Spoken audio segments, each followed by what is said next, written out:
Well, yeah, I know he did have to demonstrate that he could jump, but I mean, those are basically stereotypical racist overtones. Even your boy Harry Reid he's probably the most articulate black person that I know. I'm thinking, how do you say that in public? How do you say, because, and his skin, it's not too dark, and Harry Reid said this. He's an educated politician. Harry Reid said this stuff publicly. I don't remember. He had apologized about that. He had apologized for it because, it was taken out of context. Like, well, there's no right way to say he's not too dark and he's articulate. Well, anyone who has an education can flip a switch to articulate their point in whatever dialect they choose. I mean, if you go to the South, people have Southern drawls. Does that make them uneducated because they have a Southern drawl? You have an accent. Does that make you an uneducated person because you have an accent? Being able to articulate a point does not transcend or reflect your intelligence, in my opinion. Because I know a lot of people who are very intelligent but probably can't even speak their way out of a grocery sack if they had to. So, I mean, you know what I mean? So I thought that was kind of a low blow even on Harry Reid, and he apologized for it, I didn't mean it like that. I'm like, how do you take it? You're telling me I'm not too dark and I can speak. Well, yeah. A 2-year-old can do that. Yes, speaking ability does not necessarily depicts. I don't think it does at all. Depicts intelligence. I think it's the contents of the words or the sentence or the contents of the paragraph or even the speech is what's going to reflect what you're trying to articulate. Which Obama is very good at speaking. I mean, he can speak wonderfully, but by the end of what he said, you really don't know what he said. You just sit there and go, well, what did he say? It sounded good, but for the life of me, I can't remember anything. So, once again, being able to speak good, he's got that. He got the nomination, but I don't think he can run on his record. But that is a requirement in politics, though. No, it's not. No, it's not. You cannot win without being a good Sure speaker. You can. Look at George Bush. He fumbled all over everything. George Bush he won 2 terms. Not 1, 2. George Bush is an exception. He was a governor. He was a successful businessman.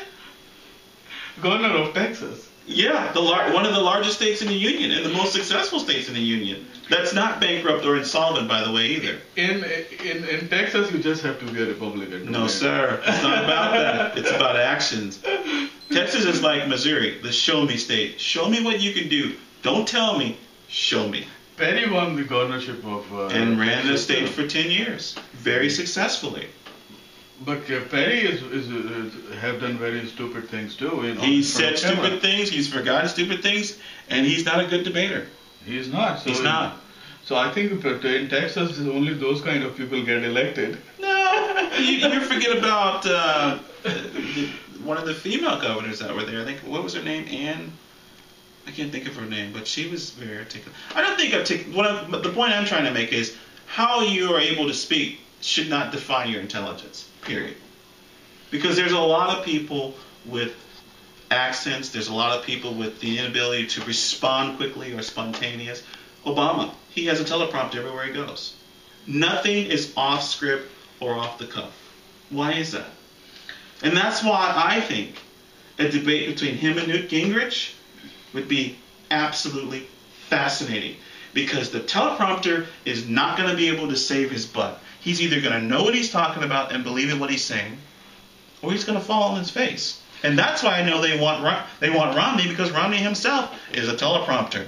It's all scripted, it's all nice, everybody's happy, and we shake hands and say, hi, you're such a wonderful person. Whereas with Gingrich, it would be the opposite. Obama would have to be shooting straight from the hip, and I don't know if he can do that. Well, Obama's teleprompter thing is, I think, a bit exaggerated too.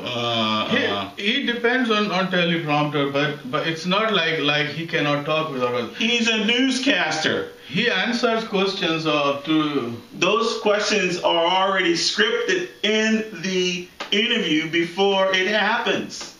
It's not like it's just spontaneous. It's scripted. No, that's not true. See, The journalist, when you don't know how to answer the questions, you do things like Sarah Palin did to NBC. Yeah, it wasn't scripted.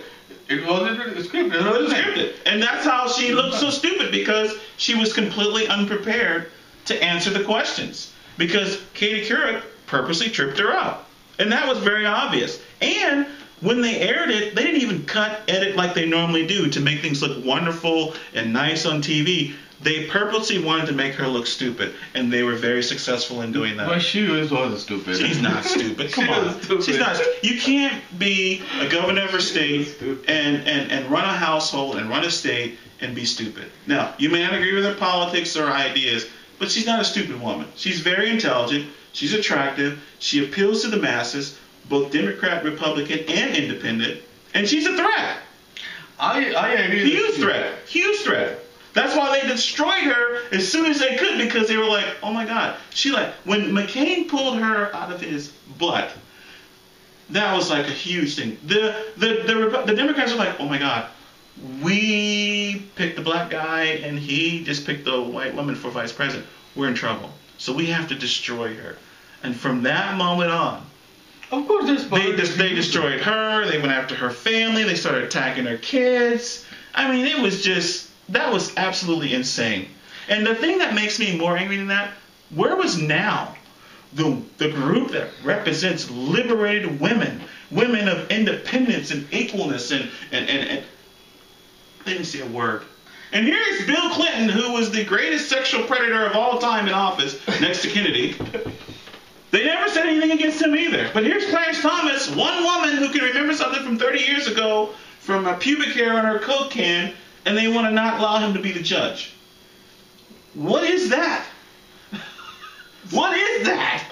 See, the thing is that Sarah, I think the only reason Sarah Palin was so popular was that she was a very attractive woman. No, women don't like attractive women. You know that.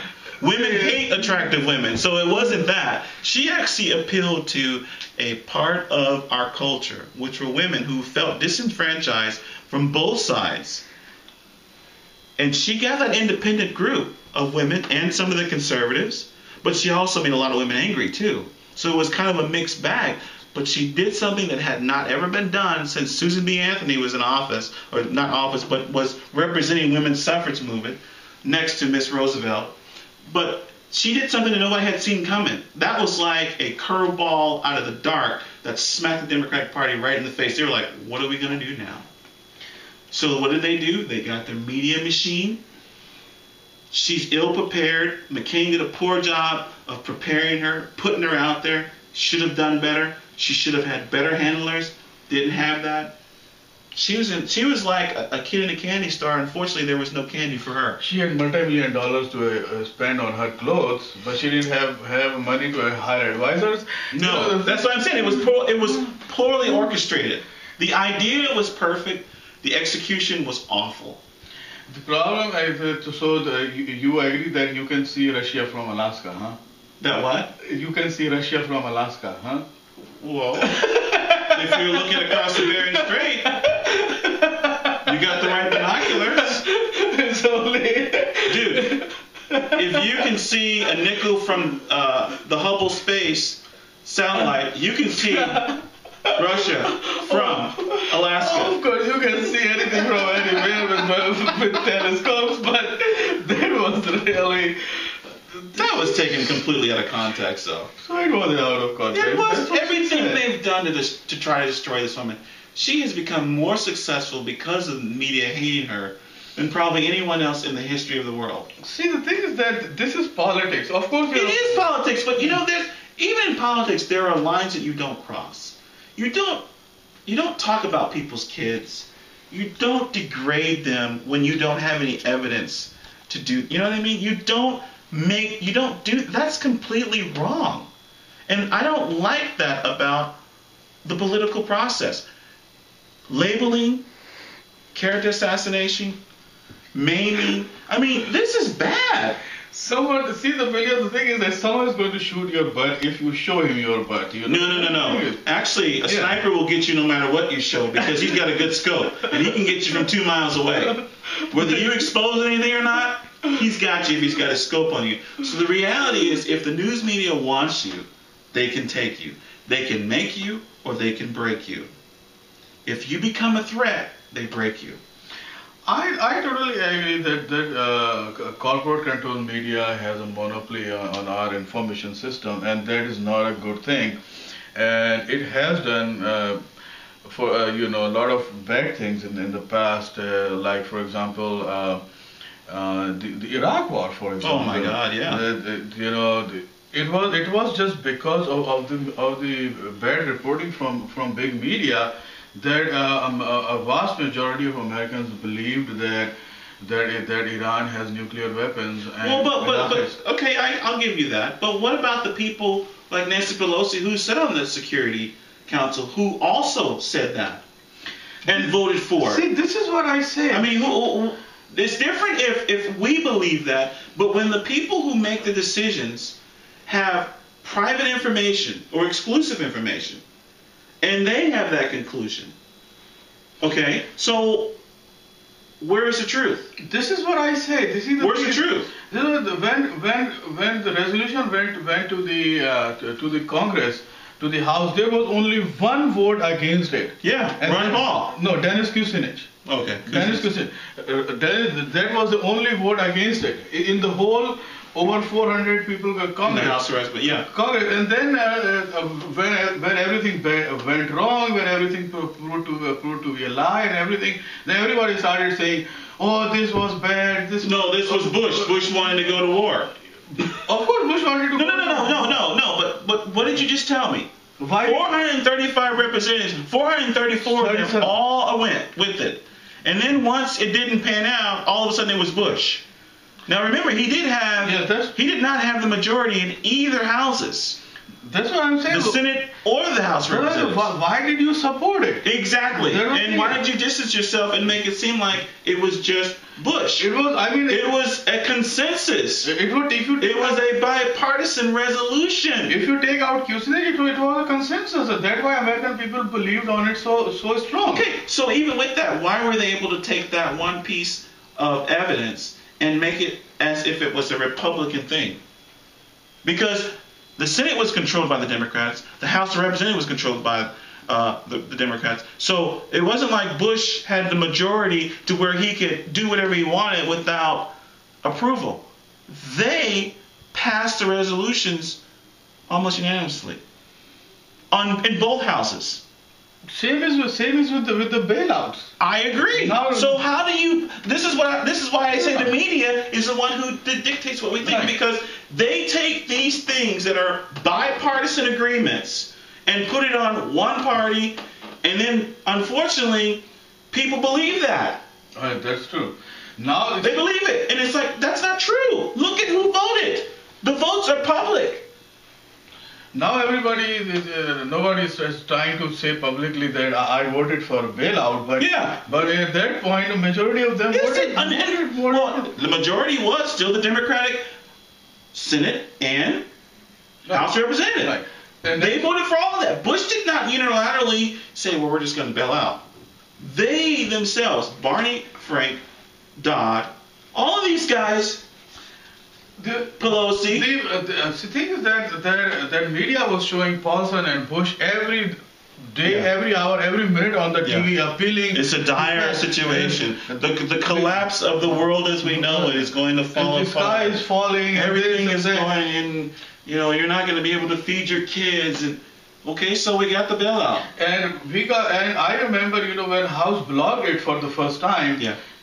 I heard people saying, I want to kill Nancy Pelosi because she blocked this resolution. She blocked it because she didn't get enough money going to her state. What? And the bank that her husband had so many shares in wasn't going to get enough money for the bailout. That's why she blocked it. Once she slipped that little piece of legislation in there, it was good. It's called pork. Well, there were a lot of people, a lot of members of Congress who were against, and then they switched. Mm-hmm. Then they switched in the favor. Why? I think it's the intensive pressure put on by media and people mesmerized by media. Those people do not care what the media thinks. The only thing they understand is if they're going to get some financial gain from whatever decision is made. That's the problem with our political system. And